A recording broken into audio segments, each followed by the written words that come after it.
నమస్తే, నేను మీ అంజలి దాస్ కోటపాటి. మేము సైతం పక్షుల కోసం కళాకారులమందరం చేస్తున్నటువంటి ఒక అద్భుత ప్రయత్నంలో ఇప్పుడు తాడేపల్లిగూడానికి చెందినటువంటి ఎస్ సుధారాణి గారు, ఆవిడ కొన్నేళ్ళు టీచర్గా వర్క్ చేశారు.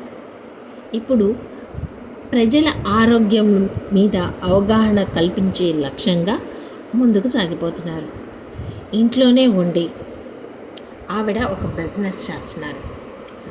ఆ బిజినెస్ నుంచి చాలామంది ఆడవాళ్ళని మోటివేట్ చేసి వాళ్ళు ఇంట్లోనే ఉండి వర్క్ ఫ్రమ్ హోమ్ అంటాం కదా, అలాగే మరి ఇంట్లోనే ఉండి కొన్ని ఆర్గానిక్ అనేది మనకి చాలా ఆరోగ్యంగా ఉంటాం, అంటే కెమికల్స్ ఏమీ లేకుండా పండిస్తూ ఉంటారు కదా, అటువంటి పంటల్ని మనం కొనుక్కొని వాటి ద్వారా ఆరోగ్యాన్ని సంపాదించుకోమని మేడం చాలామందిని మోటివేట్ చేస్తూ, అలాగే మనం హెల్త్ పాడైన తర్వాత హాస్పిటల్కి వెళ్ళే కంటే కూడా ముందుగానే దాని గురించి అవగాహన కల్పించి వీటిని వాడేలా ఆవిడ చేస్తూ ఉంటారనమాట. సో ఈ బిజినెస్ పేరు మోడీ కేర్. సో ఈ బిజినెస్ చేస్తూ ఉంటారు మేడం.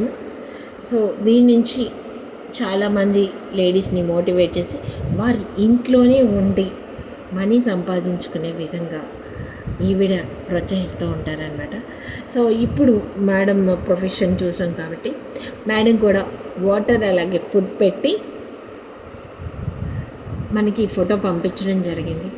సో ఇలా చాలామంది పెడుతున్నారు. మేడం నుంచి ఇంకొంతమంది మోటివేట్ అయ్యి వాళ్ళు కూడా పక్షులకి వాటర్ అలాగే ఫోటో పెట్టాలని కోరుకుంటున్నాను.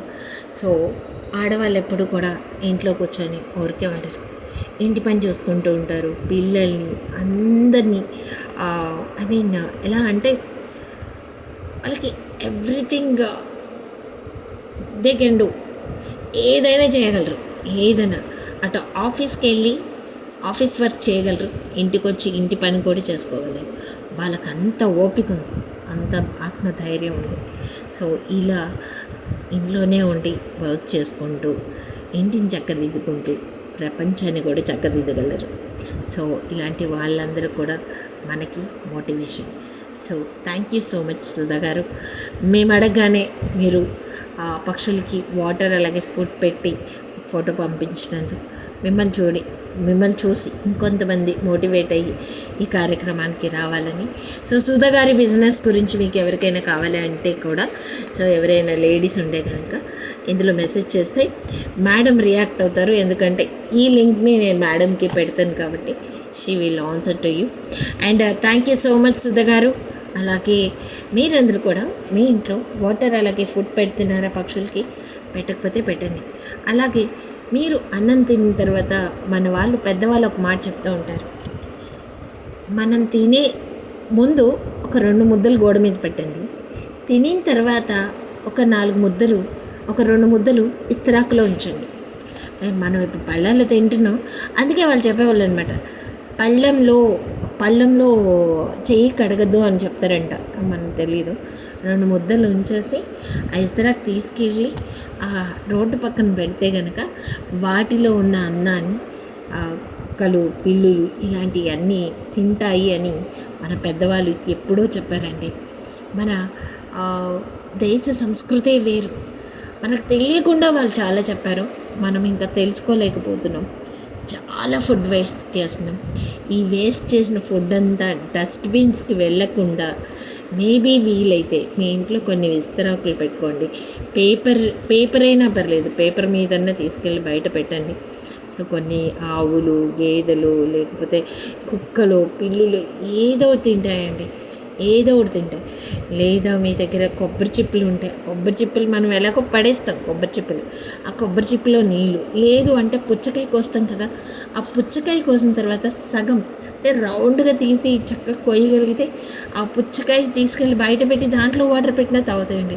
అవి తాగే ఒక చిన్న గ్లాస్ వాటరే కాబట్టి మనం ఆ మాత్రం ప్రొవైడ్ చేయగలిగాం కదా.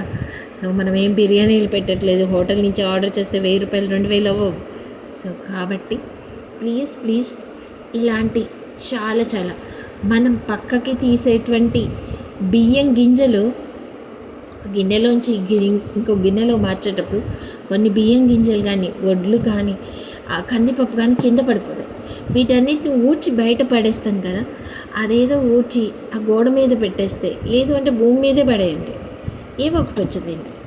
సో మనకు తెలియకుండా చాలామంది చాలా జీవులకి జీవరాశులకి ఫుడ్ పెట్టిన వాళ్ళు అవుతాం. వానాకాలం వస్తే ఒక చెట్టు నాటాలి, గుర్తుపెట్టుకోండి. థ్యాంక్ యూ సుధా గారు, థ్యాంక్ యూ సో మచ్. మీ నుంచి ఇన్స్పైర్ అయ్యి చాలామంది ఆడవాళ్ళు ఇంటి నుంచి వర్క్ చేసుకుంటూ తమ సంపాదన తాము సంపాదించుకునేలాగా చేయగలే ఇలాంటి వాళ్ళందరికీ కూడా హ్యాట్స్ ఆఫ్ టు యూ.